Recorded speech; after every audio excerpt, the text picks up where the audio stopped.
Jen Orr for TNGG, and our 3-1 with today is Gary Shteyngart, author of Super Sad True Love Story, which is a must-read, especially if you plan on living sometime in the next 40 years.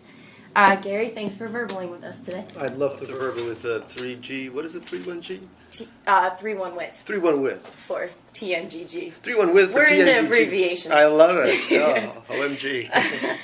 Can you summarize your book and what you wanted to accomplish? It's a love story, except one dude likes to read books, and his love interest, who's much younger than him, just does online shopping all the time.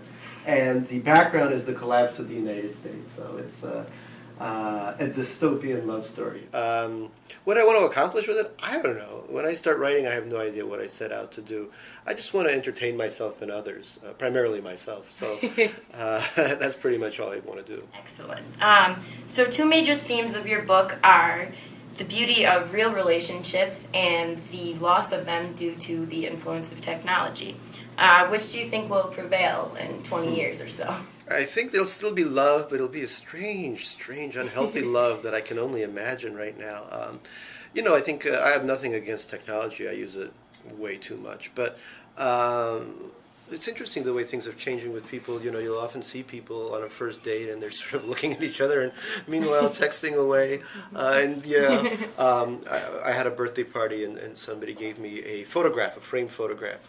And I had had a few to drink, and so I picked up the photograph and I started going like this to the frame because I wanted to make one of the faces in the photo bigger.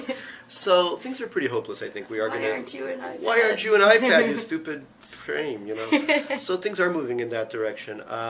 There will always be room for love, but how are we going to verbal to one another if we have smaller vocabularies? I mean, there's like a study out that says that because parents use their phones so much, their children are having smaller and smaller vocabularies because they don't have time to talk back to them. They're so busy, texting and researching and stuff. Yes, it is wild.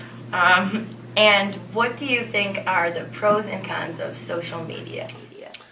Social media, I just discovered very recently. I was kind of, not exactly a Luddite, but I didn't know much about any of this stuff. And I had a research assistant who got me onto the Facebooker thing.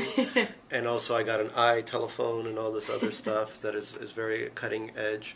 Facebook for me has been an important way of showing off my dachshund, my wiener dog. I post a lot of pictures of the wiener dog.